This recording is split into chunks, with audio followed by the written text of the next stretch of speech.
पेश खिदमत है कहानी अंबर नाग मारिया। वापसी का सफर। किस्त नंबर 146। नाग गायब हो गया। काली माता ने गरूर से कहा, मशरिक से लेकर मगरिब तक और शुमाल से लेकर जुनूब तक कहां कहां मेरे इक्तदार से टकराओगे। मूर्ख, सिर्फ 5000 साल जिंदगी पर घमंड करते हो। जिस सूरज को गरूब करना चाहते हो वो तो कई 5000 साल से चमक रहा है, और जब तक इस जहान में कहीं भी आबादी मौजूद है चमकता रहेगा। एक मुट्ठी खाक से तुम्हारा खमीर बना हुआ है, वही खाक की मुट्ठी तुम्हारी आंखों में झोंक कर तुम्हें अंधा कर दूंगी। काली माता ने अपने एक हाथ में पकड़ा हुआ त्रिशूल अंबर की तरफ फेंक मारा। जो ही ये त्रिशूल अंबर के करीब पहुंचा तो तावीज से किरणें फूटकर उसे जा टकराईं और उसे आग लग गई और वह जलता हुआ वापस काली माता की तरफ लौट गया। अंबर ने कहका लगाया। तमाम लोग डरे और सहमे हुए अंदाज में खड़े ये तमाशा देख रहे थे, जिनमें नाग और महापुजारी भी शामिल थे। काली ने एक हाथ आसमान की तरफ उठाया। कड़कती हुई बिजली उसके हाथ में आ गई और उसने बिजली के कोड़े को घुमाकर अंबर को मारा, जो अंबर के सारे जिस्म से लिपट गई। काली माता ने गरूर से अंबर की तरफ देखा और कहा, बता तुझे किस मकाम पर फेंक दूं जहां तमाम उम्र ये बिजली तुझसे लिपटी तुझे हल्की हल्की आंच देकर जलाती रहे। लेकिन उसी वक्त फिर तावीज से किरणें फूटकर बिजली से जा टकराईं और वो कई टुकड़ों में टूटकर जमीन पर गिर पड़ी। काली माता का गरूर से उठा हुआ सर ताज्जुब और हैरत से झुक गया। अंबर ने कहका लगाते हुए तंज की, सयारे के लोगों, देख ली तुमने अपनी इस देवी की ताकत, जो मेरे अनदेखे खुदा को कह रही थी तुम लोगों के सामने आए। मैं कहता हूं जब उस खुदा का एक मामूली गुनहगार बंदा तुम्हारे सामने मौजूद है और ये उसका कुछ नहीं बिगाड़ सकी, तो मेरे खुदा का क्या मुकाबला करेगी। याद रखो, ये देवी तुम्हारी खुदा नहीं, ये किसी मामूली बंदे का कुछ नहीं बिगाड़ सकती। उस खुदा की पूजा करो जो सबका रब है, जो जमीन और आसमान का मालिक है और जिसे कोई शिकस्त नहीं दे सकता। अगर आज तुम्हारी देवी मुझे शिकस्त दे सकी तो तुम्हें हक होगा कि इसकी पूजा करो, इसे सजदा करो। और अगर ये खुदा के इस नाचीज बंदे से शिकस्त खा गई तो तुम खुद ही फैसला कर लेना कि खुदा को कोई शिकस्त दे सकता है। वो खुद फतह और शिकस्त, जिंदगी और मौत का मालिक है। काली ने कहा, अंबर मैं तुम्हें इस गुस्ताखी की ऐसी सजा दूंगी कि जमीन और आसमान कांप उठेंगे। उसने अपना एक हाथ ऊपर उठाया जिसमें एक दो धारी चौड़ी और लंबी तलवार थी। कहा, ये देख, ये इंद्र भगवान की तलवार है जिसका लोहा फौलाद को भी काटकर निकल जाता है, और अब यही तलवार तुझे सजा देने के लिए काफी होगी। अंबर ने भी अपनी तलवार निकालकर लहराई और कहा, देख, ये तलवार उस मुजाहिद की है जो मक्का की फतह के वक्त जंग में शरीक था और जिसकी तलवार ने सैकड़ों काफिरों के खून किए थे। ये इस्लाम के बहादुर जर्नैल खालिद बिन वलीद की तलवार है जिसे सैफुल्लाह कहा गया है, यानी अल्लाह की तलवार। फिर काली माता बिजली की तेजी के साथ अंबर पर तलवार लेकर झपट पड़ी। दोनों तलवारें टकराईं और शरारे फूटने लगे। दोनों की धार बेमिसाल थी, दोनों की काट लाजवाब थी। दोनों के बाजुओं में हाथियों की ताकत थी जिसकी वजह से उनके कदमों की जमीन टहल रही थी और सैयारे में जलजले के झटके महसूस होने लगे थे। आसमान पर बिजलियां चमकने लगी थीं और सैयारे के लोग खौफ के मारे सजदे में गिर गए थे। वार पर वार हो रहा था, कहीं बाजुओं की ताकत का मुजाहरा था और कहीं तलवार की काट के जौहर सामने आ रहे थे। दोनों के सामने अगर कोई दरख्त आ जाता तो उसका तना मूली की तरह कट जाता और तलवार उसमें से इस तरह गुजर जाती जैसे पानी की लहर हो। दोनों हरी पसीने से शराबूर हो रहे थे। काली माता की आंखों से चिंगारियां गुस्से के मारे निकल रही थीं। उसके 8 हाथों में हथियार थे जिनसे वो बराबर वार कर रही थी, लेकिन उस बात पर उसे हैरत थी कि अंबर एक तलवार से ही 8 हथियारों का न सिर्फ दिफा कर रहा था बल्कि साथ साथ वार भी करता जा रहा था। कई दफा उसके जिस्म पर कारी जरब भी लग चुकी थी, लेकिन जिस्म पर एक खराश तक न आई थी। अलबत्ता काली माता को टूटा हुआ हथियार जरूर बदलना पड़ता था। सैयारे के लोगों को हैरत हो रही थी कि क्या किसी इंसान में इतनी ताकत हो सकती है कि देवताओं का इस तरह मुकाबला कर सके। उनके ईमान में लर्जिश आ गई थी और वो अंबर को भी काली माता की तरह कोई महान ताकत समझ रहे थे। ये मुकाबला तूल पकड़ता जा रहा था। काली माता के जिस्म पर कई घाव अंबर ने लगाए थे, लेकिन वो फौरन ही भर जाते थे। लेकिन अंबर के जिस्म पर तो कोई हथियार भी कारगर नहीं हो रहा था। अब अंबर के हमलों में जोरों शोर पैदा हो गया था। वो बार बार अल्लाह अकबर का नारा लगाता लगातार वार करता ही चला जाता। काली माता को मोहलत ही न देता कि वो भी वार कर सके। वो 8 हाथों से दिफा कर रही थी और हर अल्लाह अकबर के नारे के साथ ही उसके पांव और बाजों में लर्जिश पैदा होने लगी थी। दोनों तलवारों से चिंगारियों की जगह पर टकराव से शोले लपकने लगे थे। फिर इस तवील जंग का इख्तिताम उस वक्त हुआ जब अंबर ने या अली का नारा लगाकर काली की तलवार पर अपनी तलवार का भरपूर हाथ मारा और टूटकर जमीन पर जा गिरी। एक दफा तो सैयारे की जमीन लट्टू की तरह से घूम कर रह गई। आसमान से कड़कती हुई बिजली काली के बुत पर गिरी और उसमें दरारें पड़ गईं। फिजा में तागूती ताकतों के शोरो गुल की आवाजें उभरने लगीं और उसने आसमान की तरफ मुंह करके कहा, इंद्र भगवान, तेरी तलवार टूट गई है। ये मेरी शिकस्त नहीं, तेरी हार है। आसमान पर बिजलियों का जाल सा फैल गया और सैयारे में कई जगह बिजली की कड़क और चमक के साथ गिरी, जिसने कई दरख्तों को जलाकर राख कर दिया। महाजादूगर और सैयारे के लोग बार बार सजदे में गिर रहे थे और अपनी जुबान में इस बला को टालने के लिए दुआएं कर रहे थे। नाग कुंडली मारे काली के तख्त के नीचे लाताल्लुक सा बैठा था और फिर सैयारे के लोगों ने आसमान पर गिड़गिड़ाहट की आवाज के साथ देखा 12 स्याह घोड़ों की रथ पर इंद्र देवता अपने कवि बाजुओं में लगामे थामे उड़ता हुआ उस सैयारे की तरफ चला रहा था। काली ने खुशी के इजहार के साथ नारा लगाया, जय इंद्र देवता।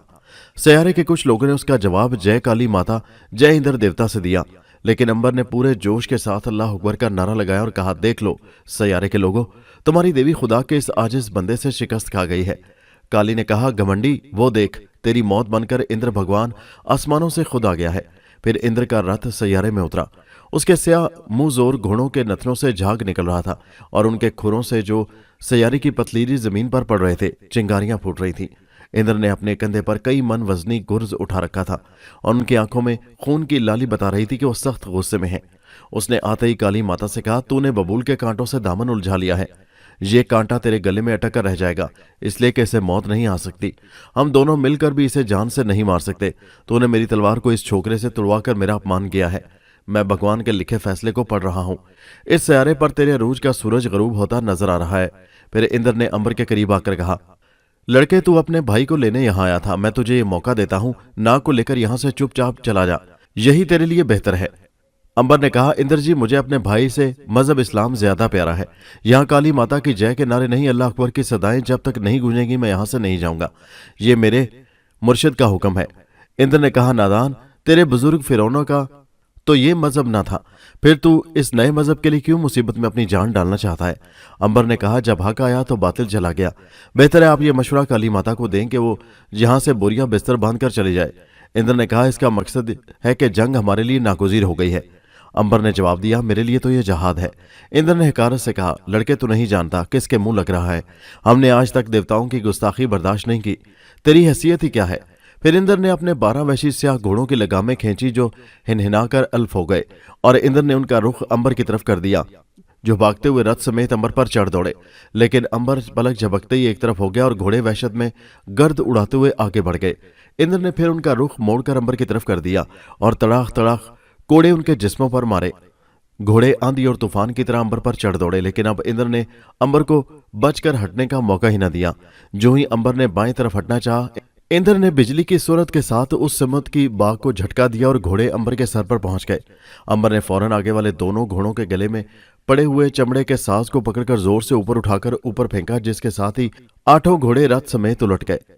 बौखलाहट के मारे काली माता के 8 हाथों से हथियार गिर पड़े और इंद्र ने जमीन पर से उठकर कई मन वजनी गुर्ज को हवा में लहराया, जिससे चिंगारियां निकलने लगीं और फिर पूरी ताकत से अंबर के सर पर दे मारा। अंबर ने फौरन अपनी तलवार पर इसको रोका और गुर्ज कटकर 2 टुकड़ों में तकसीम हो गया। अब सैयारे वालों के दिलों में यह ख्याल पैदा होना शुरू हो गया कि बिलाशुबा अंबर इंद्र भगवान और काली माता दोनों से ज्यादा ताकतवर है और अंबर के लिए उनके दिल में एहतराम पैदा होना शुरू हो गया। अब उनके मुंह से काली माता या इंद्र के लिए कोई भी नारा नहीं निकल रहा था और वो इज्जत और एहतराम से खुदा के इस सिपाही को देख रहे थे जो बिलाशुबा अल्लाह की तलवार बनकर बातिल से टकरा गया था। इससे पहले कि अब इंद्र कोई और वार अंबर पर करे, काली माता दरमियान में आ गई और इंद्र देवता से कहा, महाराज, मेरी वजह से आपका अपमान हुआ है जिसके लिए मैं शर्मिंदा हूं, मुझे क्षमा करें। ये लड़ाई मेरे और इसके दरमियान में है, आप तशरीफ ले जाएं। इंद्र ने कहा, काली माता, हमने तो आते ही कह दिया था कि तुमने बबूल के कांटों में अपना दामन उलझा लिया है। समय समय की बात है, मैं यहां से जा रहा हूं लड़के, मगर याद रखना इस अपमान का बदला तुमसे जरूर लूंगा जब समय की बागें मेरे हाथ में होंगी। मेरे पास इतनी शक्ति मौजूद है कि मैं तुम्हारे साथ सारी उम्र मुकाबला करता रहूं तो कम ना हो, लेकिन मैं देवताओं के देवता ज़्यूस आज़म को नाराज नहीं करना चाहता। उनका हुक्म है कि मैं बिला मुकाबला किए चलाऊं। मेरे दिल में यह खलिश उस वक्त तक रहेगी जब तक तुझसे बदला न ले लूं, और इसके लिए मैं अजीम ज़्यूस देवता को राजी कर लूंगा। इंद्र अपनी रथ पर सवार हुए और अपना कोड़ा गुस्से से लहराया और 8 स्याह घोड़ों की पीठ पर यह कोड़ा निशान बनाता हुआ बिजली की तेजी से वापस हुआ। घोड़ों के मुंह से गुस्से में झाग बहने लगी और वो तेजी से हवा में रथ लेकर उड़ गए। फिर काली माता ने अंबर से कहा, मुझे इंद्र देवता की राय से इत्तेफाक है, महान शक्तिवान देवता नहीं चाहते कि तुमसे बड़ी जंग लड़ी जाए। मैं नाग को दोबारा ठीक किए देती हूँ, उसे लेकर यहाँ से चले जाओ। अंबर ने कहा, देवी तुम्हारी शिकस्त हो चुकी है, हक आ गया है, इस सियारे पर बातिल को चले ही जाना चाहिए। अब अगर तुम अपनी मिट्टी खराब करना चाहती हो तो तुम्हारी मर्जी है, इसलिए कि मेरे हाथ में जो तलवार है उसकी काट इंद्र देवता की तलवार भी नहीं कर सकी। गले में सुलेमानी नक्श की वजह से दुनिया का कोई जादू मेरे ऊपर नहीं चल सकता। जिस्मानी ताकत का मुजाहरा भी तुम देख चुकी हो। काली माता ने मंत्र पढ़कर नाग पर फूंका, वो ठीक हो गया और जल्दी ही अंबर को देखकर इंसान बनकर उससे लिपट गया, क्योंकि उसका जहन काली माता के जादू से आजाद हो चुका था। फिर काली ने कहा, मैं यहां से जा रही हूं अंबर, वक्ती तौर पर तुम्हारी फतह तस्लीम करती हूं, लेकिन दुश्मनी की वो आग सीने में लेकर जा रही हूं जो सिर्फ तुम्हारे खून से ही बुझेगी। फिर उसने पशेमानी से सैयारे के लोगों की तरफ देखा और जमीन में गायब हो गई। उसी वक्त आसमान से कड़कड़ाती हुई बिजली आकर काली माता के बुत पर गिरी और वो टुकड़े टुकड़े होकर जमीन पर बिखर गया। सैयारे के लोगों ने अंबर के आगे अपने सर झुका दिए, लेकिन अंबर ने कहा, सैयारे के लोगों, हम सब इंसान हैं और सब बराबर है। हमारा सर सिर्फ रब्बे जलील के सामने झुकना चाहिए, जो तमाम जहानों और आसमानों का रब है। तुम आज तक बातिल के अंधेरे में भटक रहे थे, मैं खुदावंदे वाहिद के नूर से यहाँ रोशनी करने आया हूँ। आज से वादा करो तुम सिर्फ एक खुदा की परस्तिश करोगे जो वाहदाहु ला शरीक है। सब ने एक जुबान होकर कहा, हम खुदा की परस्तिश करेंगे और उसी के आगे सर झुकाएंगे। फिर अंबर और नाग ने महापंडित को कलमा पढ़ना सिखाया और लोगों को भी इस्लाम के जरिए असूल सिखाए, और महापंडित को अपना नायब मुकर्रर करके वहां से नाग और अंबर दोबारा रुखसत हुए। लोगों ने बहुत इसरार किया कि आप दोनों हम पर हुकूमत करें, लेकिन अंबर ने कहा, हम हुकूमत करने के लिए नहीं, इंसानियत की खिदमत के लिए पैदा हुए हैं। फिर वो सैयारे के लोगों को रोता छोड़कर वहां से रुखसत हुए, क्योंकि उनके लिए वही रथ जिस पर बैठकर अंबर आया था फिर आन मौजूद हुआ। रथ वहां से रवाना हुआ और सैयारे की हदूद को पीछे छोड़ता हुआ आसमान में सफर करने लगा, जहां एक बार फिर अंबर की मुलाकात उसी बुजुर्ग से हुई जिन्होंने एक काम अंबर को सौंपा था कि सैयारे के काफिर लोगों को इस्लाम के जरिए उसूल बताकर मुसलमान बनाए। उन्होंने मुस्कुराते हुए पहले अंबर को और फिर नाग दोनों को बारी बारी गले लगाया और बहुत प्यार किया और नसीहत की कि इंसानियत की खिदमत ही सबसे बड़ी इबादत है, इससे कभी मुंह न मोड़ना। खुदा के फजलो करम से कोई भी ताकत तुम पर गालिब ना आ सकेगी। और फिर उन्हें अपनी दुआओं से रुखसत किया। रथ कई दिन की मुसाफिर तय करता हुआ दोबारा अंबर और नाग को मथुरा शहर की तरफ लेकर उतरने लगा। मथुरा में काली का मंदिर तैयार हो चुका था, जिसके लिए हजारों ऋषि मुनि, जोगी और पंडित दूर दराज का सफर करके इस सवाब में हिस्सा लेने आए थे। हजारों लोगों ने दिन रात की मेहनत से यह मंदिर सालों के बजाय हफ्तों में तामीर किया था, और हिंदू लोगों का अकीदा था कि इसकी तामीर में देवताओं ने भी हिस्सा लिया है। यही वजह है कि जो तामीर सालों में हुई थी हफ्तों में इख्तिताम को पहुंच गई। अब हिंदू यात्री वगैरह उसे सजाने में दिन रात मसरूफ थे, क्योंकि इमारत की तामीर के साथ साथ मुख्तलिफ शहरों में काली माता और शिव जी महाराज के मुख्तलिफ साइज के हजारों बुत तैयार कर रहे थे और दिन रात यहाँ पहुंच रहे थे, जिनको यहाँ के कारीगर पंडितों की हिदायत पर जगह जगह सजाते फिर रहे थे। उनमें पंडित विशांत भी शामिल था, जिसके कब्जे में मारिया सोने का बुत बनी मौजूद थी।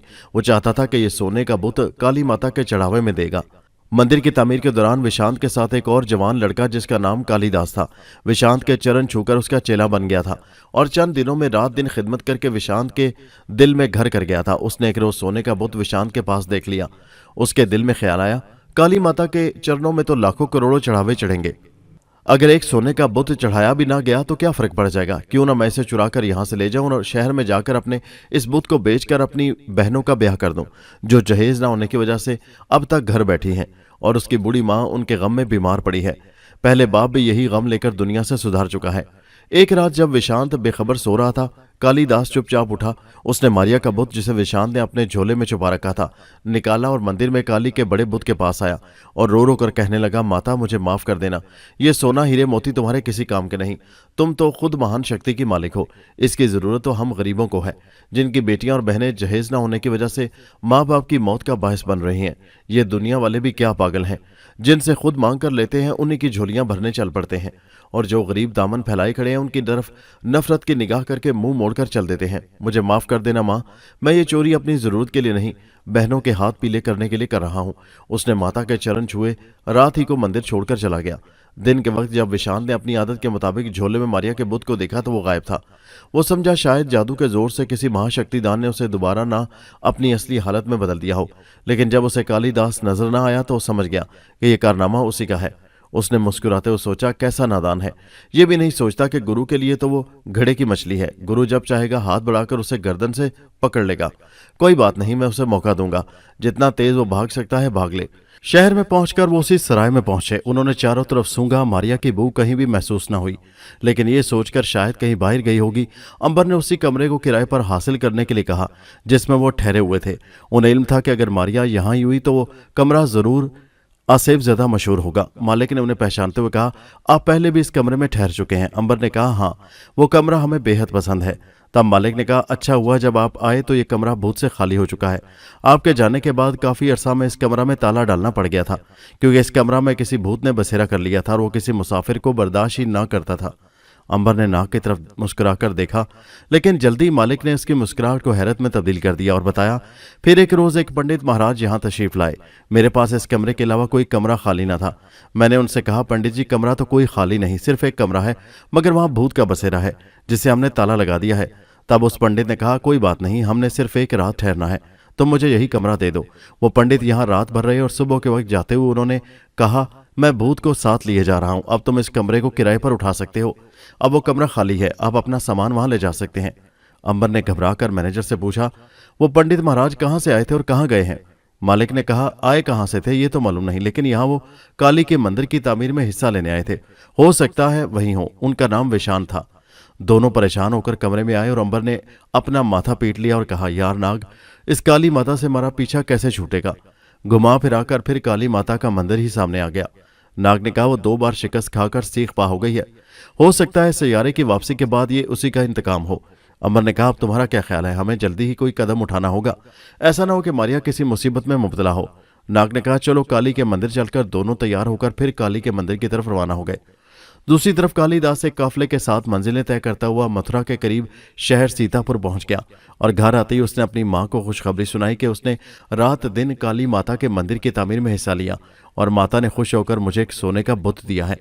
मैं उसे बेचकर अपनी बहनों का ब्याह करना चाहता हूँ। अपने उन अमीर रिश्तेदारों को बता दूं कि वो गरीब समझकर मेरी बहनों के रिश्ते ठुकरा रहे थे, लेकिन अब हम उनको मुंह मांगा जहेज देने के लिए तैयार हैं। मां ने कहा, ठीक है, मैं सुबह ही चली जाऊंगी। तुम सुबह अपने पिता के दोस्त ताराचंद सुनार के पास चले जाना और ये बुत उनके हाथ फरोख्त कर देना। वो तुम्हारे पिता का दोस्त है और तुम्हें सोने की ठीक ठाक कीमत अदा कर देगा और मैं पंडित जी से शादियों का मुहूर्त निकलवाकर और लड़के वालों से जहेज की बात कराऊंगी। दोनों माँ बेटे की बातें सुनकर बहनों की आंखों में आंसू आ गए। जो बेचारी जहेज ना होने की वजह से जवानी से बुढ़ापे की तरफ कदम बढ़ा रही थी, वो जल्दी से पूजा के कमरे में गईं और काली माता के चरण अपने आंसुओं से धोने लगीं, जिन्होंने उन पर दया की थी। नाग और अंबर दोनों काली माता के मंदिर में दाखिल हुए, जहां मुख्तलिफ पंडित और यात्री मंदिर को सजाने में मसरूफ थे। वो दोनों यात्रियों के लिबास में मंदिर में घूमते फिर रहे थे और इस तरह जाहिर कर रहे थे वो बेहद मसरूफ हैं, और इस तरह वो विशांत पंडित की तलाश में थे। आखिर सारा दिन उनका तलाश में गुजर गया, लेकिन विशांत का कुछ पता न चल सका। सूरज गरूब हो चुका था और मंदिर में चिराग रोशन होने लगे थे। आखिर थक हार कर वो भी एक जगह बैठ गए और मारिया के मुतालिक बातें करने लगे। दूसरी तरफ विशांत मंदिर के एक वीरान और अंधेरे कोने में बैठा मारिया के लिए जाप कर रहा था। उसका मकसद था वो अपने जादू से सोने की मूर्ति को दोबारा मारिया बना दे, फिर मारिया खुद ही कालीदास की मुरम्मत करके उसे इस चोरी की सजा देगी। वो मारिया जैसी नजर न आने वाली लड़की के दिमाग पर कब्जा करके उससे कई काम लेना चाहता था।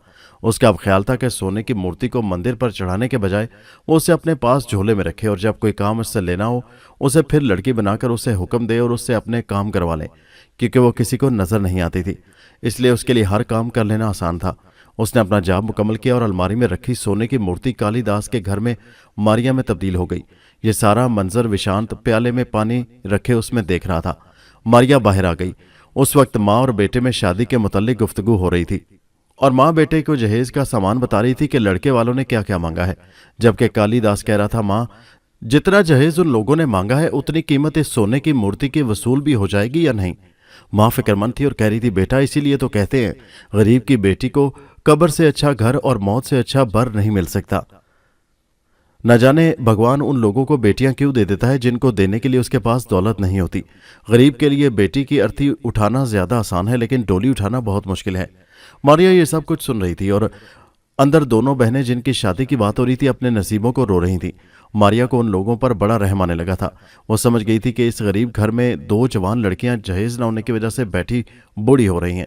उसे इस माशरे पर गुस्सा आ रहा था, जहां बेटी की कीमत वसूल करने वालों को तो कंजर कहकर पुकारा जाता है, लेकिन जो लोग लड़के के सर पर सेहरा बांधकर जहेज के नाम पर कीमत वसूल करते हैं उनको महजब समझा जाता है।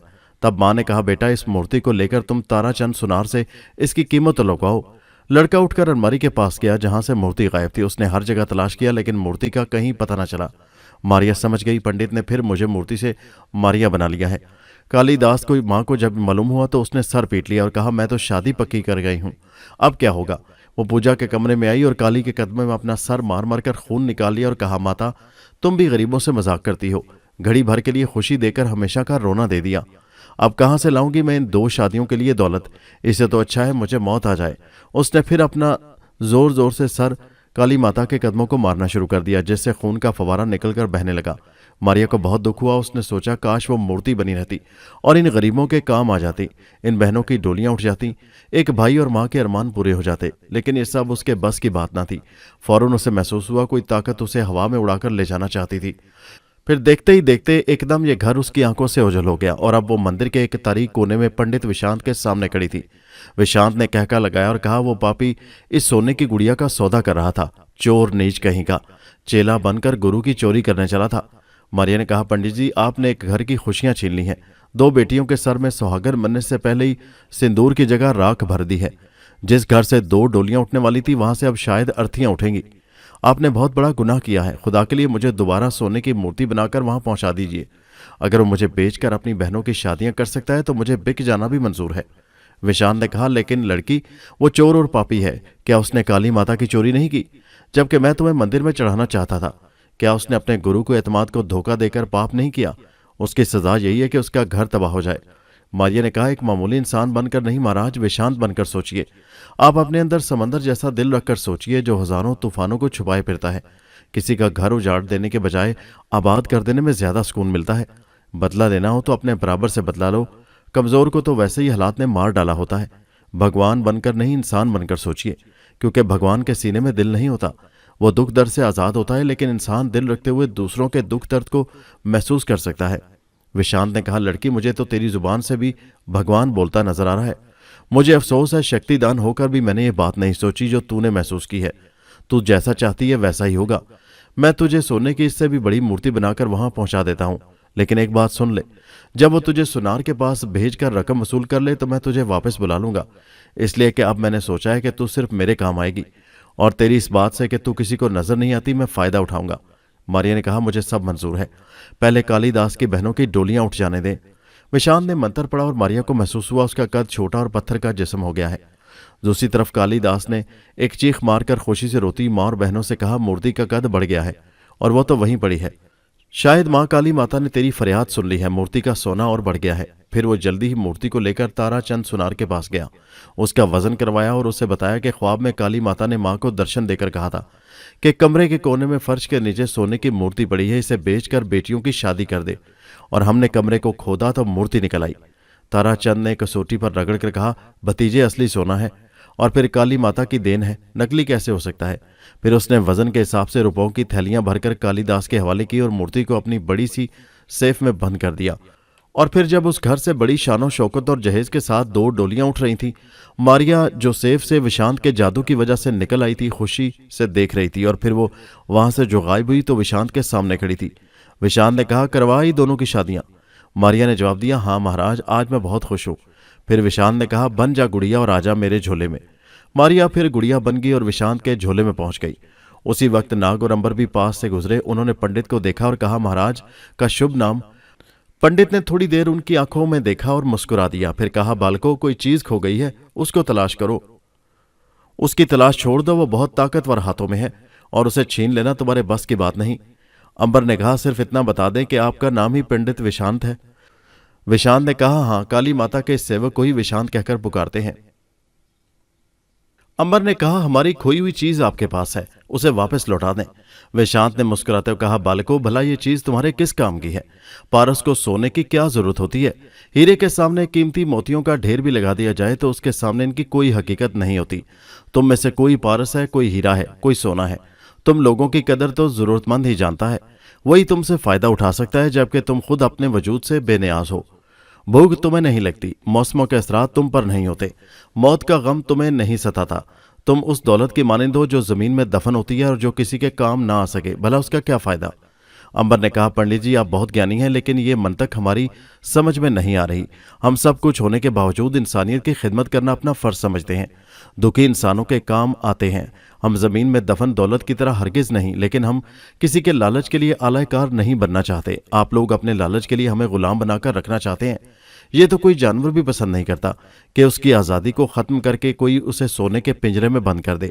आपने हमारी बहन को अपने जादू के असर से असीर कर लिया है और उसे लालच की तलवार बनाकर अपने मतलब के लिए चलाना चाहते हैं, जो हमारे मकसद के खिलाफ है। विशांत ने कहा, बालक, वो तुम्हारी बहन नहीं, तुम मुसलमान हो।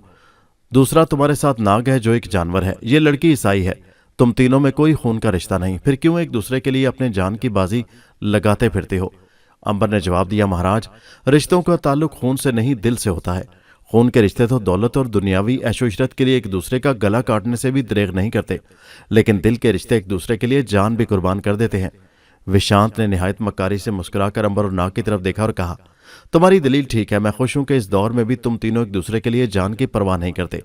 मैं तुम्हारी चीज तुम्हें लौटा दूंगा। आज रात तुम तीनों मेरे मेहमान हो। रात का भोजन हम इकट्ठे करेंगे और मैं खुद इस बेटी को अपने जादू से ठीक करके तुम्हारे साथ भेज दूंगा। विशांत ने झोले से सोने की मूर्ति निकालकर अंबर को देते हुए कहा, लो, इसे अपने पास रख लो, क्योंकि मेरे जादू का सूरज गुरूब होने के बाद ही शुरू होता है। अंबर ने सोने की बनी मूर्ति मारिया को पंडित से ले लिया। अब नाग और अंबर को इत्मीनान हो गया था कि पंडित हमसे कोई धोखा नहीं कर सकता। वो उसी वक्त यहां से चले जाते, लेकिन मजबूरी तो मारिया को वो दोबारा ठीक करने की थी और विशांत का जादू रात के अंधेरे में शुरू होता था। लिहाजा उन्हें पंडित की दावत कबूल कर लेने के सिवा कोई चारा नजर नहीं आया और उन्होंने उसके बावजूद कि उन्हें किसी किस्म की भूख का एहसास तक नहीं होता था, विशांत को खुश करने के लिए दावत को कबूल कर लिया। विशांत ने उन्हें बताया कि काली का मंदिर तामीर हो चुका है और अब वो यहाँ से काठियावाड़ जाएगा, जहाँ सोमनाथ के मंदिर की दोबारा तामीर हो रही है, जिसे महमूद गजनवी तोड़ फोड़ गया था। उसने देवताओं के क्रोध को आवाज दी है, देखो बेटा, सोमनाथ जी का इंतकाम महमूद को तबाह बर्बाद कर देगा। नाग और अंबर ने उससे उलझना पसंद नहीं किया। वो रात तक उसे इसलिए बर्दाश्त कर रहे थे कि वो मारिया को दोबारा ठीक कर दे। इधर ये दोनों ये सोच रहे थे, दूसरी तरफ विशांत का दिमाग तेजी से काम कर रहा था और वो अपनी साजिश का जाल बुनने में मसरूफ था। उसने सब के लिए रात का खाना खुद तैयार किया और उसमें बेहोश कर देने वाली एक पहाड़ी बूटी मिलाई। उसकी वजह यह थी कि वो अपने जादू के इल्म से मालूम कर चुका था कि इन लोगों को शिकस्त देना बहुत मुश्किल है। ये लोहे की तलवार से बच जाते हैं, इसलिए इनको जख्म लगाने के लिए मकारी और साजिश के हथियार का इस्तेमाल किया जाए। वो उनके मतलब सब कुछ जान चुका था कि ये लोग 5000 साल से जिंदा हैं और अब वापसी का सफर शुरू कर चुके हैं। ऐसे लोगों से मुकाबला करना सख्त मुश्किल ही नहीं, नामुमकिन बात थी। लिहाजा उसने तरकीब सोच ली। उसे मालूम था ये जब तक जिंदा है वो मारिया को लेकर पाताल में चला जाए, इनसे पीछा नहीं छूट सकता। इसलिए उसने इन पर जादू आजमाने के लिए जरूरी समझा पहले इन्हें बेहोश किया जाए। सूरज डूब गया, रात हो गई। विशांत ने इन दोनों भाइयों के खाने में बेहोशी की बूटी मिलाई और उसे इस बात की आसानी हो गई थी कि वो हिंदू होने के नाते मुसलमानों के साथ एक बर्तन में नहीं खा सकता, उसका धर्म भ्रष्ट हो जाएगा। लिहाजा अंबर और नाग ने एक ही बर्तन और विशांत ने दूसरे बर्तन में खाना खाया। अंबर की ख्वाहिश थी कि मारिया भी शरीक हो, लेकिन विशांत ने बहाना बना दिया कि जादू और मंत्र के लिए इससे पहले वो असर नहीं कर सकता, खास तौर पर यह जादू जिससे मारिया को अपनी असली हालत में लाना था। खाना खाकर थोड़ी देर अंबर और नाग में मुस्तकबिल के मुतालिक ही गुफ्तगू होती रही और इसी दौरान में वो बेहोश हो गए। विशांत ने मारिया की मूर्ति उठाकर अपने झोले में डाली और मंत्र का जाप शुरू कर दिया। कोई 1 घंटे के बाद उसने कहकर इन दोनों पर फूंक मारी कि जाओ दोनों वापस, सफर के कई 100 साल पीछे लौट जाओ। फिर विशांत ने दोनों को रात के अंधेरे में गंगा की लहरों की नजर कर दिया। सोने की मूर्ति उसने अंबर से वापस ले ली थी। उसका मकसद ये था कि नाग और अंबर कई 100 साल वापस लौट जाएंगे, जबकि मारिया पर ऐसा कोई जादू नहीं किया गया और वो उसके पास रह जाएगी और वो उन दोनों से उसका पीछा छूट जाएगा। इस जादू में विशांत के साथ ही काली माता और इंद्र देवी तक की ताकतें उसकी मददगार थीं, क्योंकि वो इनसे सियारे की शिकस्त का बदला लेना चाहते थे और काली माता ने तो इस शिकस्त के बाद महादेव के नाम की कुर्बानियां दी और ऐसे ऐसे कठिन जाप किए थे कि महादेव ने उसकी शक्ति में कई गुना इजाफा कर दिया था। महादेव ने उसकी शक्ति में कई गुना ज्यादा इजाफा कर दिया था। इत्तफाक की बात थी कि उसी का एक सेवक फिर इन लोगों से जा टकराया था और जिस जाप पर विशांत ने 1 घंटा लगाया था वो काली माता का ही बताया हुआ था। ये इतना ताकतवर जाप था कि पहाड़ों पर किया जाता तो रास्ते से हट जाते। इसके जरिए तो समंदरों का रुख भी मोड़ा जा सकता था। फिर भला अंबर और नाग उसकी इज्जत से कैसे बच सकते थे? उसके बचने की एक ही सूरत थी कि कोई मुसलमान बुजुर्ग अपने नूरी इल्म से इसका तोड़ करे, लेकिन फिलहाल अंबर और नाग को ऐसी कोई इमदाद हासिल न थी। वक्त ने तेजी से गर्दिश की। तारीख के औराक जादू की आंधी से उड़कर पीछे की तरफ जा पहुंचे और फिर जब अंबर और नाग को होश आया तो वो कोई 300 साल पीछे वापसी का सफर तय कर चुके थे। उनकी आंख हिंदुस्तान के शहर दैबुल में समंदर के किनारे जब खुली, दैबुल की बंदरगाह जिसे आजकल कराची कहते हैं, उस वक्त बंदरगाह की वजह से इस शहर को भी दैबुल कहते थे, तो वो काली माता के मंदिर की बजाय समंदर की ठंडी ठंडी रेत पर पड़े हुए थे। ताहद्दे निगाह नारियल के दरख्त फैले हुए थे और साहिली हवा नारियल के पत्तों की जलतरंग बजाती हुई धीमी धीमी चल रही थी। दोनों उठकर एकदम बैठ गए। नाग ने कहा, अंबर, शायद हम कोई ख्वाब देख रहे हैं। अंबर ने कहा, नहीं, वो हकीकत थी। नाग भाई, धोखेबाज पंडित ने शायद खाने में हमें कुछ खिला दिया था। नाग ने कहा, लेकिन हम यहां कैसे पहुंच गए? अंबर ने मुस्कुराते हुए कहा, बेहोश होने के बाद कोई भी हमें यहां लाकर डाल सकता है। नाग ने जवाब दिया, मेरे भाई, ये समंदर का किनारा है, दरिया गंगा नहीं, जबकि हम गंगा नदी के किनारे बने हुए काली के मंदिर में थे। अंबर ने एक दफा फिर हैरान होकर चारों तरफ देखा और कहा, नाग, मुझे तो यूं लगता है फिर हम वापसी के सफर में कई साल वापस चले गए हैं। अंबर की बात की तस्दीक उस वक्त हो गई जब चंद आदमी बुरे हालों में एक कश्ती से उतरकर साहिल पर आए और इन लोगों के पूछने पर बताया, हम जहाज पर लंका से वापस खुरासान जा रहे थे कि दैबुल की बंदरगाह पर डाकुओं ने हमें लूट लिया। हमारे कई आदमी उनसे मुकाबले में शहीद हो गए। कुछ आदमियों को वो कैदी बनाकर ले गए हैं, जिनमें औरतें और लड़कियां भी शामिल हैं। अंबर का खून खौलने लगा और उसने कहा, पहले ये बताओ भाई, ये कौन सा इलाका है?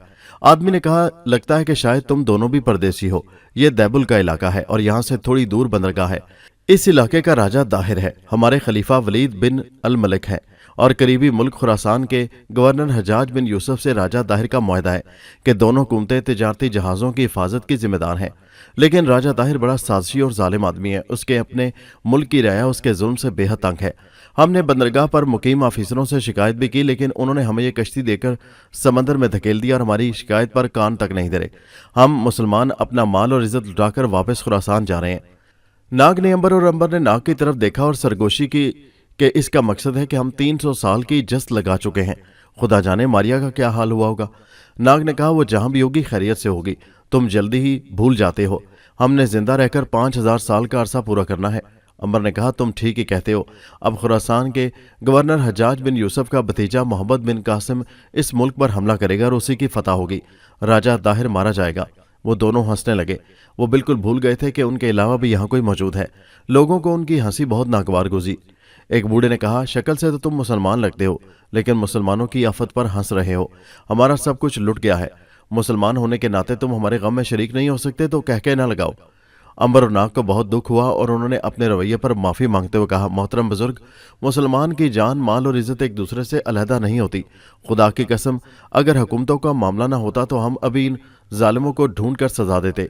हम दोनों भाई आपके गम में बराबर के शरीक हैं। हम भी आप लोगों के साथ खुरासान चलेंगे और गवर्नर से मिलकर दरख्वास्त करेंगे कि इस अहद शिकनी पर राजा दाहिर से जवाब तलबी करे।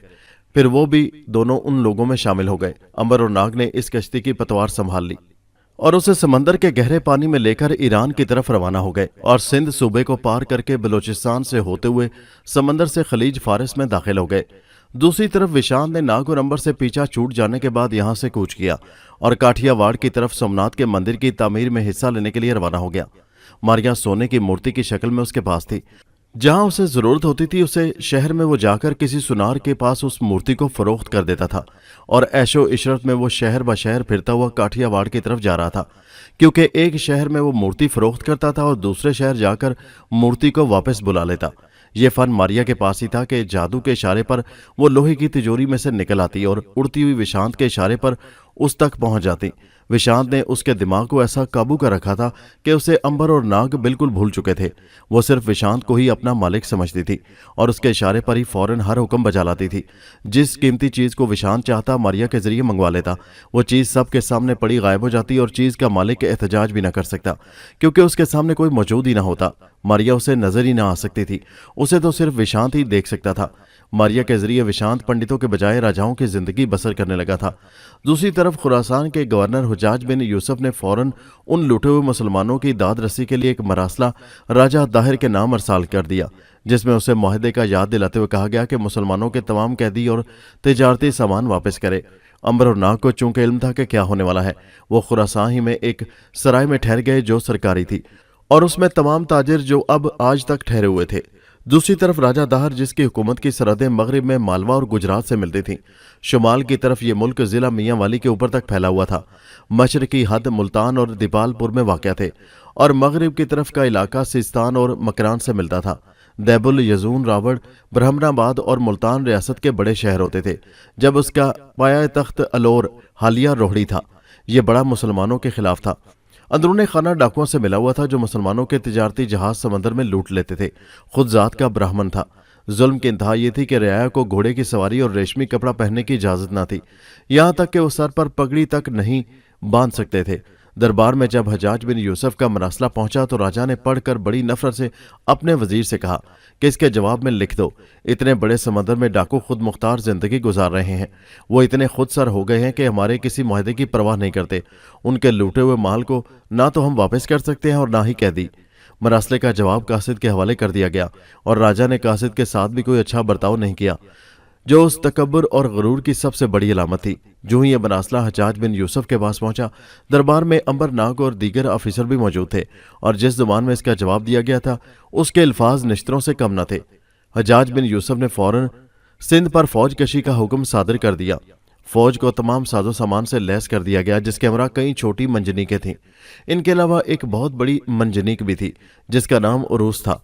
ये फौज 12,000 सिपाह पर मुश्तमिल थी, जिसका सिपा सलार 17 साल का एक खूबसूरत नौजवान मोहम्मद बिन कासम था, जो हजाज बिन यूसुफ का भतीजा था।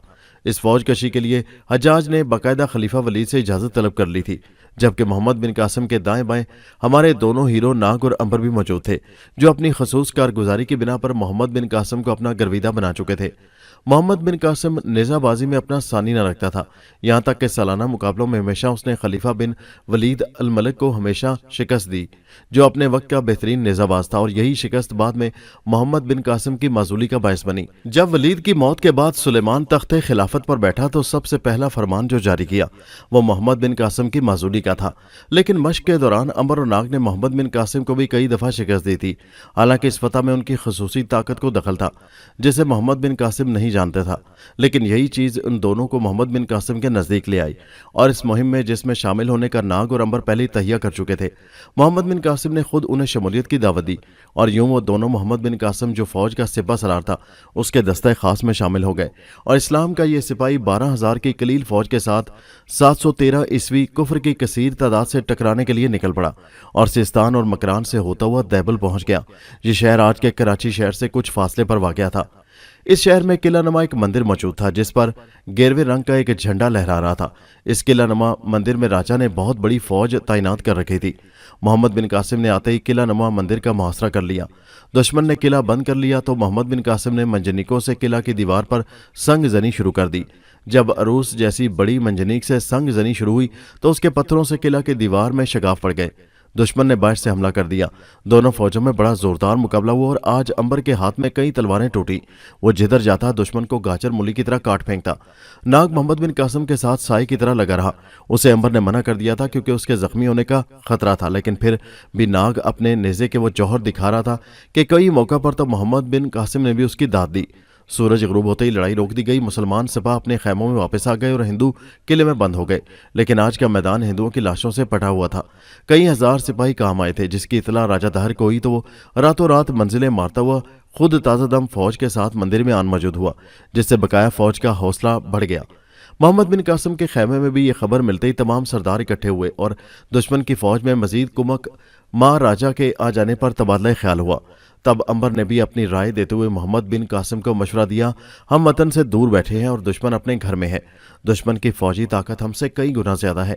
क्यों ना हम आज ही रात जब दुश्मन राजा दाहिर के आ जाने पर और मजीद फौज की आमद पर खुशियां मना रहे हों, शब खून मारकर उनकी फौजी ताकत को हिरासा कर दें। कई सरदारों ने इसकी हिमायत की, लेकिन मोहम्मद बिन कासिम ने कहा, इस्लामी आइन जंग में शब खून को ममनू करार दिया गया है, यानी रात के वक्त हमले को, और फिर ये कोई बहादुराना अमल भी नहीं। अंबर ने कहा, यह कहाँ की बहादुरी है कि 12,000 सिपाहियों के लिए 50,000 फौज मुकाबले पर लाई जाए। जंग में सब कुछ जायज़ है, फतह और नुसरत तो खुदा के हाथ में है। अभी जंग में बहादुरी से ज्यादा हिकमत अमली काम आती है।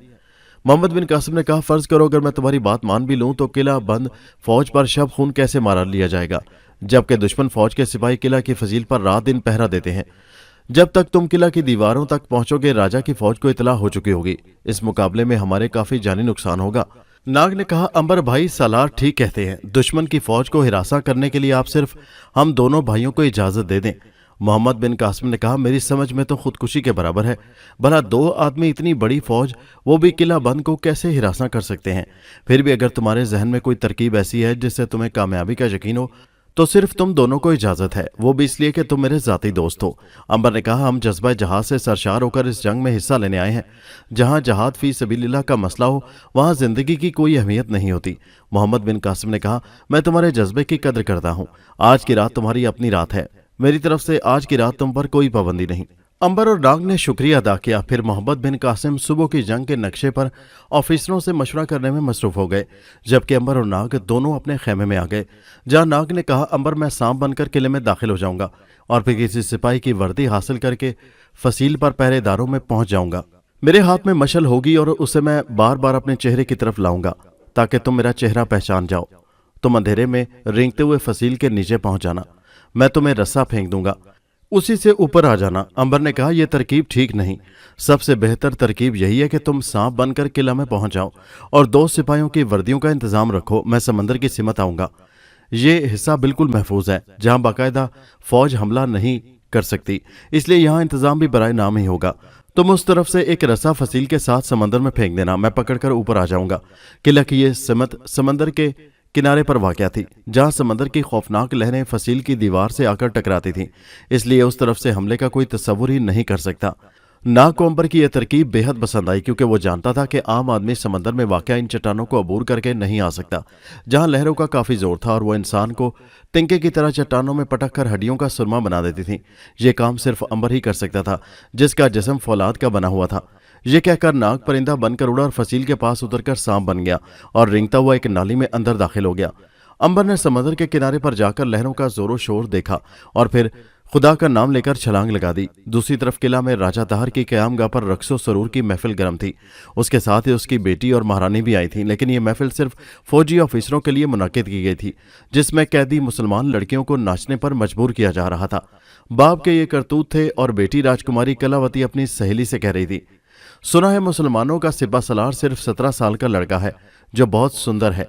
मेरा जी चाहता है भेस बदल कर बाहर जाऊं और उसके दर्शन करूं।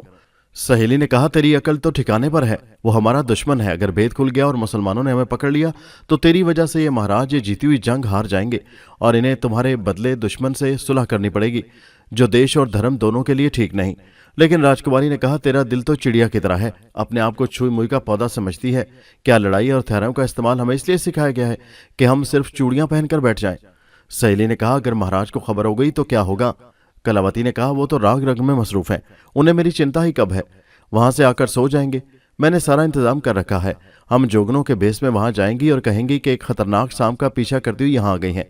जहर निकाले हुए नाग का भी बंदोबस्त कर लिया है।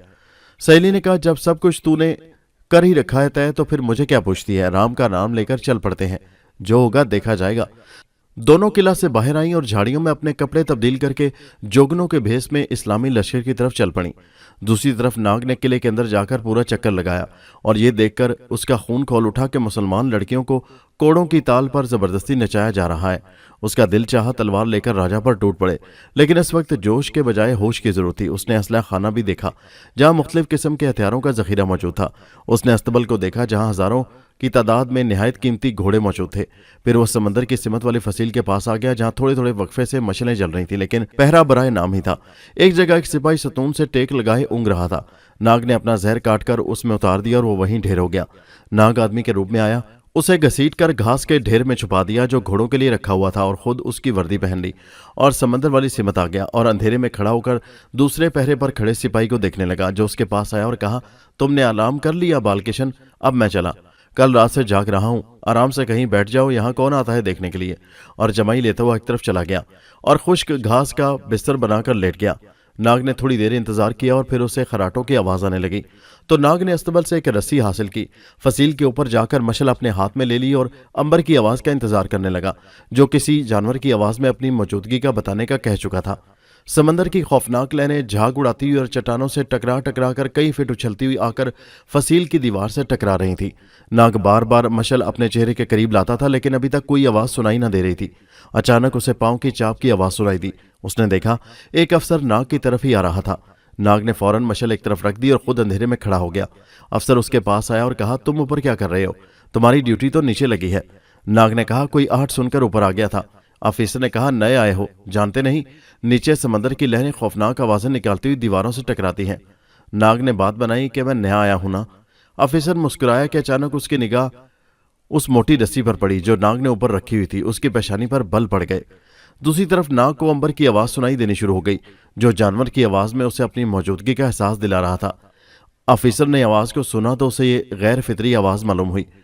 उसकी मौजूदगी। नया सिपाही जिसे देखा भी नहीं, फिर फसील के ऊपर नीचे की ड्यूटी के बजाय उसने फौरन तलवार निकाल ली और नाग से कहा, कौन हो तुम? मेरे साथ चलो। तुमने ये रस्सा क्यों रखा है? अगर तुम्हारे ऑफिसर ने तुम्हें पहचान लिया तो ठीक है, वरना तुम्हें जासूसी के इल्जाम में गिरफ्तार कर लिया जाएगा।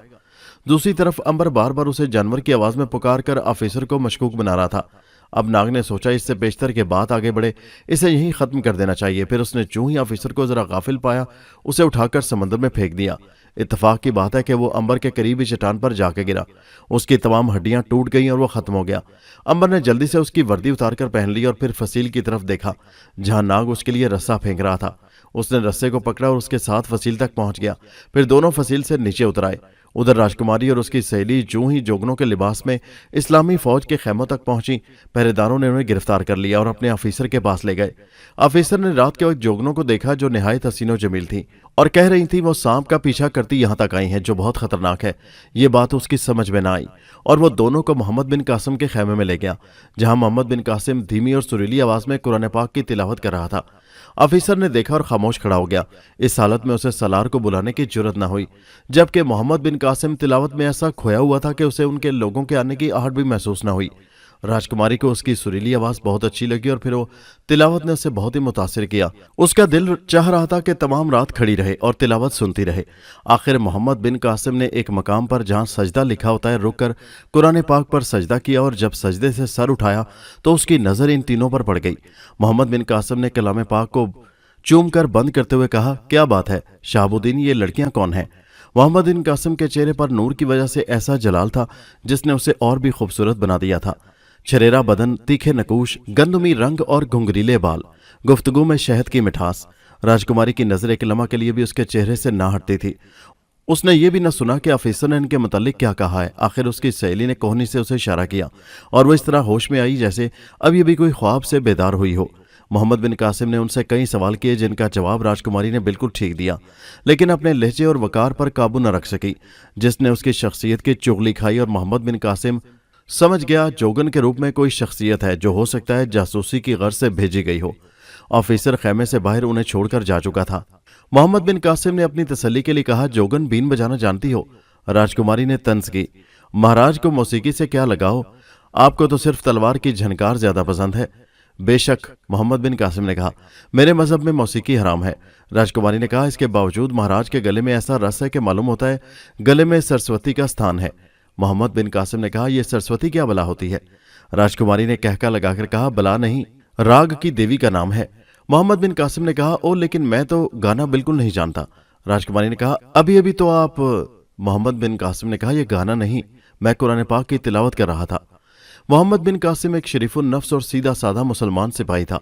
औरतों की मौजूदगी उसे पसंद न थी, इसलिए उसने अपने शक का इजहार सीधे साधे लफ्जों में कर दिया और कहा, क्या तुम्हारी कौम में कोई बहादुर मर्द मौजूद नहीं था जो उन्होंने तुम्हें जासूसी के लिए भेजा है? शायद वो मुसलमानों को भी अयाश और बदकिरदार समझते हैं जो खूबसूरत औरतों को इस काम के लिए मुंतखब करके भेज रहे हैं। गो के जंग के कानून में जासूस की सजा कत्ल है, लेकिन हम मुसलमान हैं और तलवार औरतों, बच्चों और बूढ़ों पर नहीं उठाई जाती। राजकुमारी ने जब देखा कि राज फाश ही हो गया है तो उसने अपनी आंखों में ख्वाहिशात का समंदर भरकर कहा, शहजादे, हम तो तलवार उठने से पहले ही कत्ल हो गए हैं। तुम्हें जैसे सुना था वैसा ही पाया है। अगर तुम हमें अपनी पत्नी बनाना मंजूर कर लो तो हम सब कुछ छोड़कर तुम्हारे पास आने के लिए तैयार हैं। मोहम्मद बिन कासिम ने कहका लगाते हुए कहा, पत्थर में जोक नहीं लगती। लड़की हम दुश्मन की गैरत से नहीं, तलवार से खेलते आए हैं। हमारा किरदार हमारे ईमान का एक हिस्सा है। हम मुसलमान खुदा के सिपाही हैं, उसी के नाम पर जहाद करते हैं, इसलिए कि हमारा ईमान है, हमें उसके पास लौट कर जाना है। शहजादे, तुम्हारे पहलू में दिल ही नहीं, वरना तुम हुस्न को इस तरह न ठुकराते। जो खुद चलकर तुम्हारे कदमों में आया है, तुम अगर चाहो तो हम अपना धर्म भी तुम्हारे लिए छोड़ सकते हैं। मोहम्मद बिन कासिम ने जवाब दिया, लड़की जो दिल खुदावंदे कुद्दूस के जलवों से सरशार हो वो किसी को क्या समझता है। फिर उसने जोर से पहरे पर खड़े सिपाही को आवाज दी, रहमत अली ने जल्दी से आकर कहा, लब्बैक या अमीर। मोहम्मद बिन कासिम ने कहा, ले जाओ इन नादान लड़कियों को और शहाबुद्दीन से कहो इन्हें किले की फसील के पास छोड़ दे। राजकुमारी ने कहा, जख्मी नागिन के इंतकाम से डरो शहजादे। मोहम्मद बिन कासिम ने कहा, हम सिर्फ खुदा से डरते हैं जो जिंदगी और मौत का मालिक है। रहमत अली दोनों लड़कियों को लेकर बाहर चला गया। दूसरी तरफ नाग और अंबर दोनों ने मिलकर तमाम किले का चक्कर लगाया। उसके कमजोर पहलुओं को देखा, फिर अंबर को शरारत सूझ गई। उसने उन मजबूर और कैदी मुसलमान लड़कियों का इंतकाम राजा ताहिर से उसी वक्त लेने की ठान ली जो राग रंग की महफिल आरास्ता किए हुए था। नाग और अंबर ने सूखी घास जो अस्तबल के करीबी काफी मिकदार में घोड़ों के लिए पड़ी थी अस्तबल में इकट्ठी करनी शुरू कर दी और इसके साथ ही तमाम घोड़ों की रस्सियां खोल दी। इसी तरह मुख्तलिफ जगह खुश्क घास के ढेर इकट्ठे कर दिए और फिर नाग और अंबर दोनों ने मशलों से इस खुश्क घास में आग लगा दी और खुद समंदर की तरफ फसील पर खड़े होकर तमाशा देखने लगे। घास ने जल्दी आग पकड़ ली और हर तरफ शोले बुलंद होने शुरू हो गए।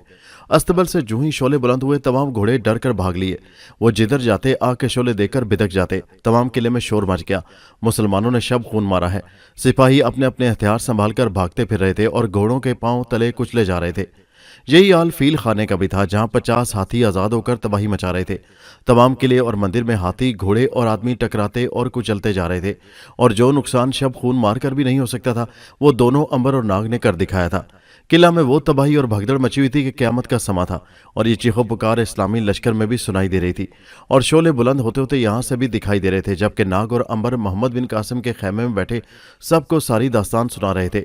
मोहम्मद बिन कासिम ने अंबर और नाग को गले से लगा लिया जबकि राजकुमारी अपनी सहेली से कह रही थी, इसने जो मेरा अपमान किया है उसका ऐसा बदला लूंगी कि तमाम उम्र याद रखेगा। सहेली ने कहा, तुझे अपने बहरूप पर भरोसा था, उसने तुम्हें पहचान लिया। राजकुमारी ने कहा, अब हमें अपनी गलती का एहसास हुआ है। दरअसल हमारा लबो लहजा हमारी चुगली खा गया। जो घबराहट डर और खौफ एक मामूली जोगन में होना चाहिए था वो हम दोनों में नहीं था और फिर बातचीत के अंदाज पर भी वो समझ गया भला एक मामूली जोगन एक लश्कर के महान सेनापति से आंख मिलाकर कैसे बात कर सकती है। सहेली ने कहा, तुम्हारी जुबान भी तो कैंची की तरह चल रही थी जिससे साफ पता चल रहा था कि तुम मामूली लड़की नहीं हो। आखिर उसके दिमाग में भी तो भेजा है। राजकुमारी ने कहा, उसके पास सब कुछ है मगर दिल नहीं। हम समझते थे कि पहल हमने की है मगर उसने तो हमसे पहले ही किला में तबाही का तूफान उठा दिया।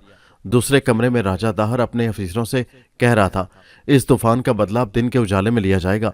हमें खबर न थी 17 साल का छोकरा बहादुर होने के साथ साथ साजिशी भी हो सकता है। रात के तूफान में हमारा जितना नुकसान हुआ वो दिन भर की लड़ाई के बराबर था जबकि वो छोकरा अपने सब सिपाही बचा गया। अब मुझे उस वक्त चैन आएगा जब दिन के वक्त इससे ज्यादा खून मैदान जंग में हमारे बहादुर सिपाही बहाकर दिखाएंगे। सेनापति ने कहा, फिक्र न करें महाराज, हम इस लड़के को ऐसा सबक देकर भेजेंगे कि फिर कोई मलीच मुसलमान भारत माता की तरफ आंख उठाकर भी देखने की कोशिश न करेगा। सब ने मिलकर कहा, महाराज दाहर की जय। राजा ने कहा, जय विजय। और इसके साथ ही सूरज ने बादलों की ओर से जब झांक कर देखा तो इस किला नमा मंदिर में जगह जगह कुचली हुई लाशें और खून हर तरफ फैला हुआ नजर आया। नकारों पर चोटें पड़ी और फजा में जंगली बिगलों की आवाजें दूर तक फैल गईं। दोनों तरफ की फौजें हथियारों से लैस होकर मैदान जंग में कूद पड़ी और फिर सवार और पैदल एक दूसरे में घी और खिचड़ी की तरह से मिल गए। फजा में हथियारों के टकराने और कत्ल होने वाले चीखों के सिवा कुछ सुनाई न दे रहा था। राजा दाहिर बजाते खुद अपने हाथी पर बैठा मुसलमान सिपाहियों पर नेज़े और तीर फेंक रहा था। मैदान कारे जार में दोनों तरफ के बहादुर दादे शुजात दे रहे थे। आज की जंग में जिसे हिंदू फैसला कुन समझ रहे थे राजकुमारी ने भी हिस्सा लिया। पहले वो अपनी सहेली जो हिंदू सेनापति की बेटी थी उसके साथ एक हाथी पर बैठी मुसलमान सिपाहियों पर तीर चला रही थी लेकिन उसकी आंखें मोहम्मद बिन कासिम को तलाश कर रही थी और सीने में इंतकाम की आग भड़क रही थी। दूसरी तरफ राजा दाहर का दबाव बढ़ता जा रहा था जिसकी बड़ी वजह उसके बदमस्त साथी थे जिनसे अरबों के घोड़े बिदक रहे थे और वो पेशकदमी के बजाय पीछे हट रहे थे। अंबर और नाग भी इस जंग में मोहम्मद बिन कासिम के शाना बशाना लड़ रहे थे। मोहम्मद बिन कासिम ने यह सूरत हाल देखी तो परेशान हो गया। तब अंबर को एक तरकीब सूझ गई और उसने मोहम्मद बिन कासिम से कहा, आप फिक्र न करें, मैं सिपाहियों के दिल से इन हाथियों का खौफ अभी कम किए देता हूं। अंबर घोड़ा दौड़ाता हुआ उस जगह पहुंच गया और एक सिपाही से नेजा लेकर आगे बढ़ते हुए हाथी की आंख में खींच मारा जिससे हाथी अपनी आंख से महरूम होकर दर्द के मारे शिंगारता हुआ मैदान से मुंह मोड़कर भागा। अंबर ने कहा, इस जानवर से डरते हो जो एक नेजे का जख्म बर्दाश्त नहीं कर सकता। फिर क्या था, मुसलमानों में ऐसा जोशो खरोश फैला कि उन्होंने हाथियों की आंखों में तीर और नेजे मारने शुरू कर दिए और हाथी अपनी ही पैदल फौज को कुचलते हुए भागने लगे। राजा दाहर ने जब ये देखा तो हुक्म दिया, हाथियों से उतरकर घोड़ों पर सवार हो जाओ। लिहाजा खुद भी हाथी से घोड़े पर आ गया राजकुमारी ने भी अपने लिए घोड़ा तलब किया और उस पर सवार होकर नेज़े और ढाल से हमला शुरू कर दिया।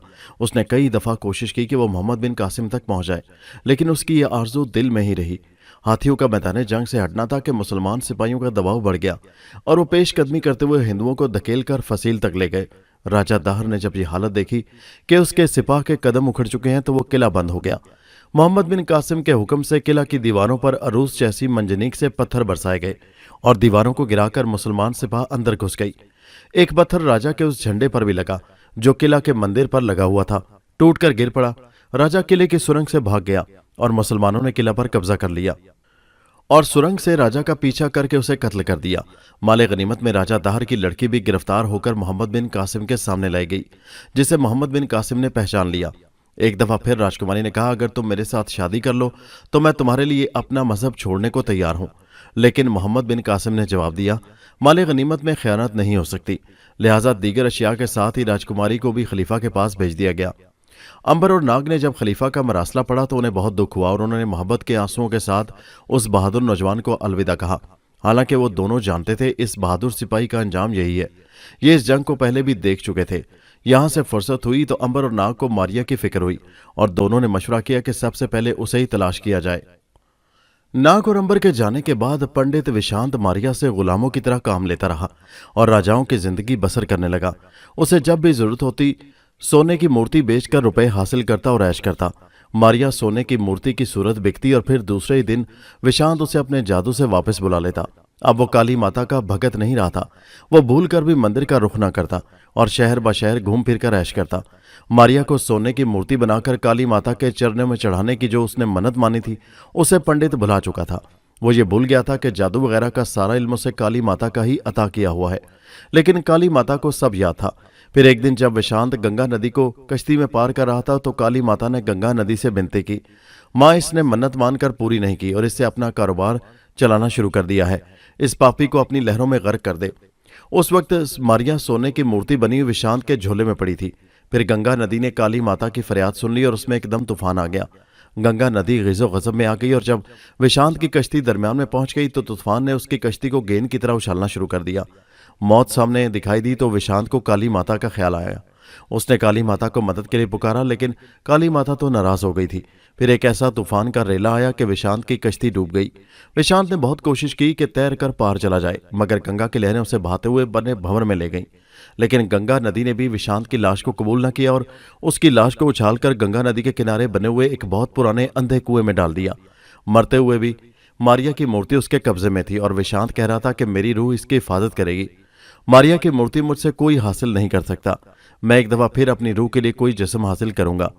जो बुराई उसने अंबर और नाग के साथ की थी वैसा ही उसे बदला मिल गया। विशांत ने भी अंबर और नाग को बेहोश करके गंगा नदी में फेंकवा दिया था। उसी नदी में आज आप डूब गया। सच है, जो दूसरों के लिए गड्ढा खोदते हैं एक दिन उसमें आप भी गिर जाते हैं। विशांत का झोला कुछ अरसे के बाद गल सड़ गया और मूर्ति अंधे कुएं में कई साल आराम करती रही। अंबर और नाग ने हिंदुस्तान का कोना कोना मारिया की तलाश में छान मारा। मारिया कहीं होती तो मिलती। आखिर दोनों दोस्त मारिया की तलाश में बनारस जा पहुंचे। यहाँ की चहल पहल और बुलंदोबाला मंदिरों को देखकर जहां दिन रात यात्रियों की भीड़ लगी रहती थी उसमें उनका दिल लग गया और उन्होंने यहाँ एक सराय में कमरा किराए पर ले लिया।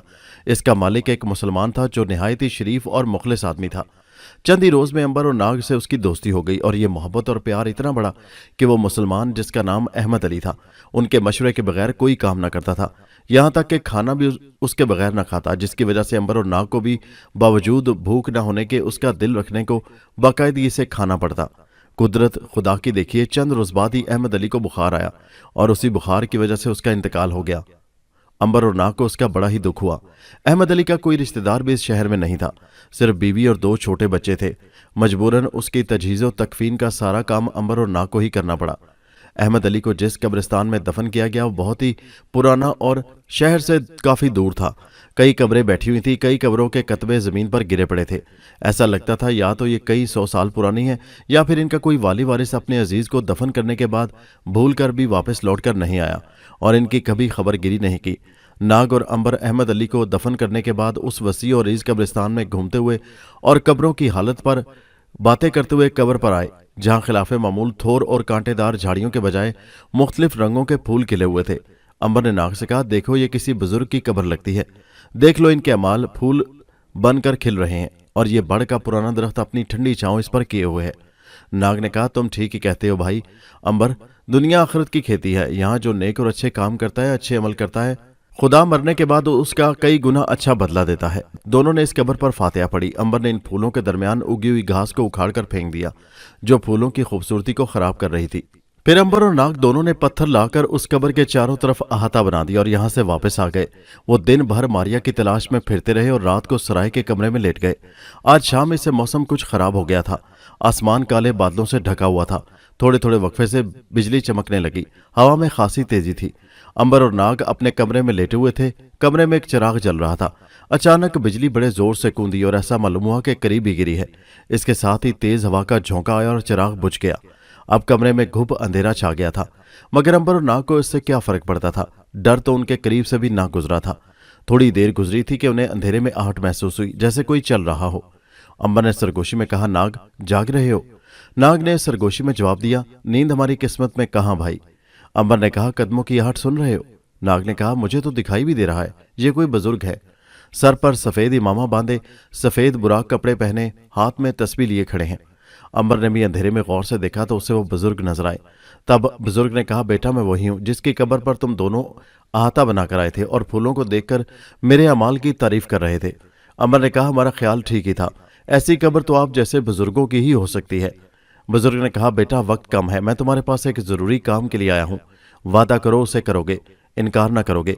अंबर ने कहा, आप इरशाद फरमाएं, आप जैसे बुजुर्गों की खिदमत करके हमें बहुत खुशी होगी। भला हम गुनहगार आपके क्या काम आ सकते हैं? आप तो खुद ही साहिबे करामत हैं। बुजुर्ग ने कहा, बेटा मैं दुनिया से उठ चुका हूं। अब दुनिया से मेरा ताल्लुक खत्म हो गया है। मैं जिस्म नहीं, रूह हूं, और रूह जिस्म के बगैर एक गैर मरी चीज होती है। उसे तुम परछाई ही समझ लो। मेरी कब्र पर एक काफिर पंडित आकर रात भर एक जाप कर रहा है। वो काली माता के लिए जाप है। वो जादू के अल्फाज रात भर पढ़ता रहता है और मुझे नजर न आने वाली उस लड़की को दे जिसकी आवाज सुनकर ही मैं पागल हो गया हूं।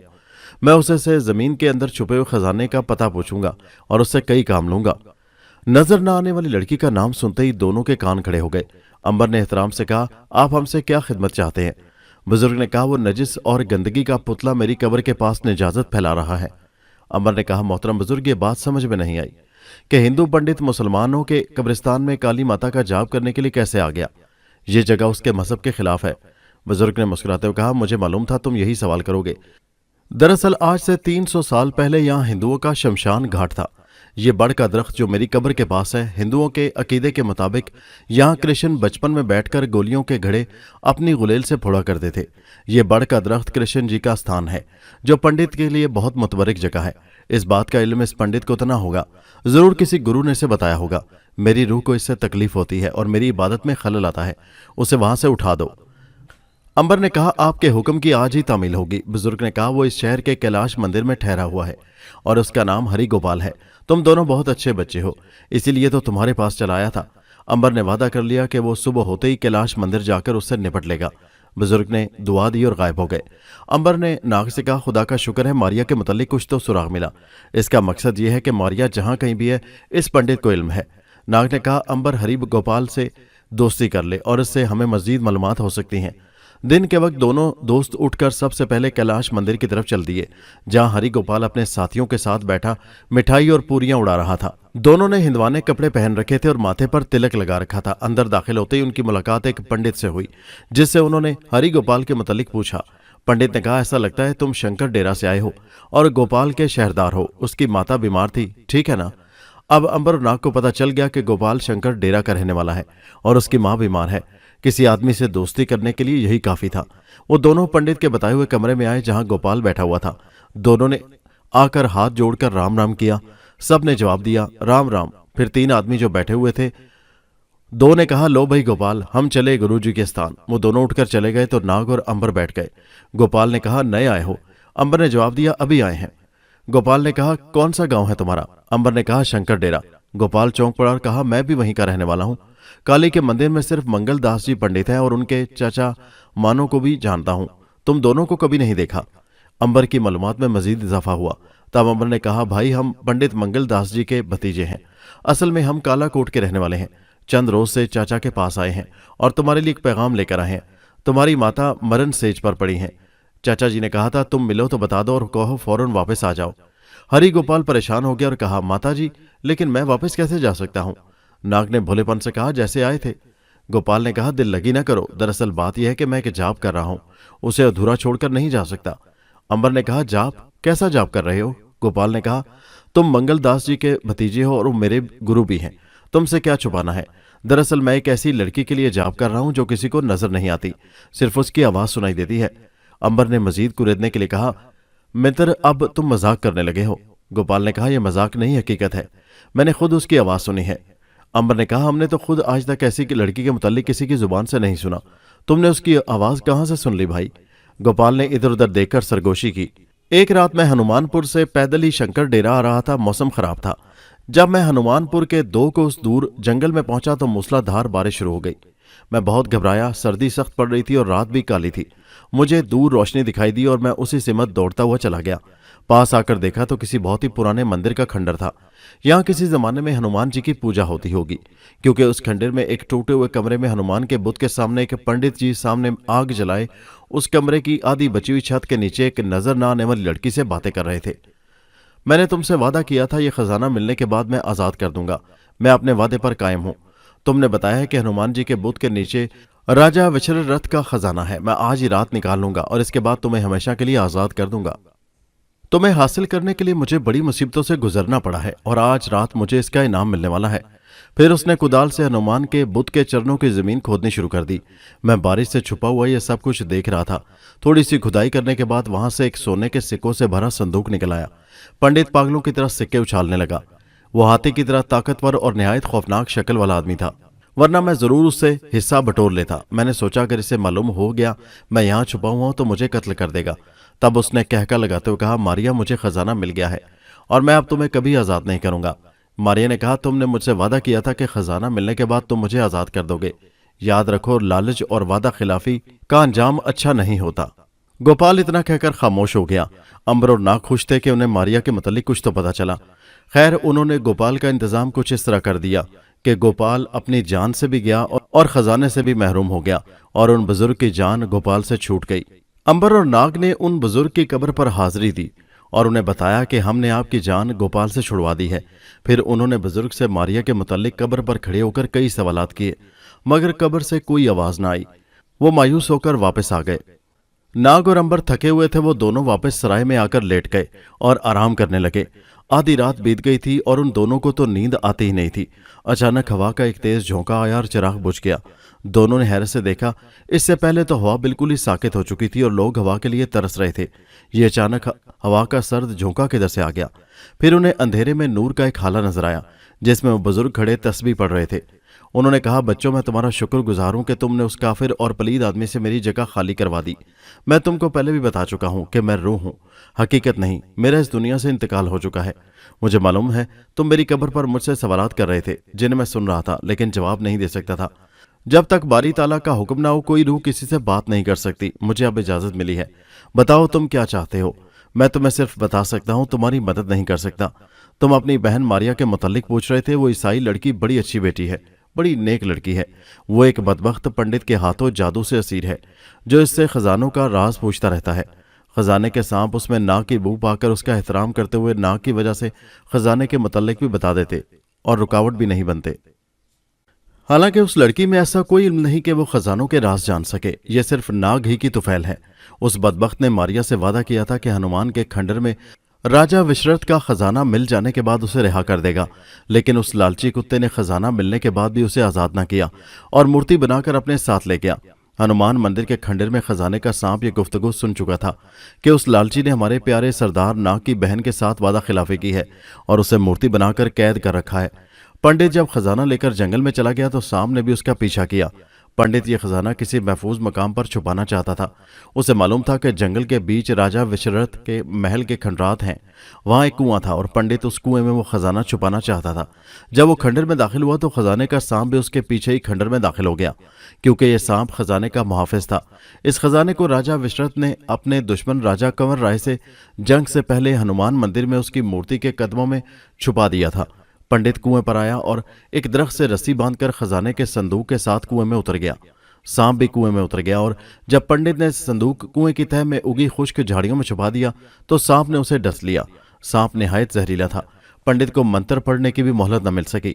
उसके खून में आग लग चुकी थी और उसकी जुबान पत्थर की तरह साकित हो गई और वो वहीं गिरकर मर गया। आज भी उसकी हड्डियों का ढांचा कुएं में पड़ा है। गोश्त कीड़े खा गए हैं।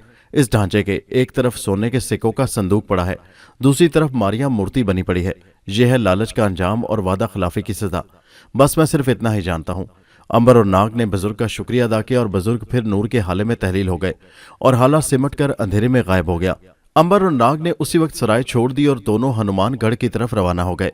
दोस्तों, यह दिलचस्प कहानी अभी जारी है। इसका अगला हिस्सा नेक्स्ट वीडियो में मुलाहिजा कीजिए। नीचे दिए गए वीडियो के लिंक पर क्लिक कीजिए और पहुंच जाइए इस कहानी के अगले हिस्से पर। और हमारे चैनल हैदर वाइस को सब्सक्राइब जरूर कीजिए। शुक्रिया।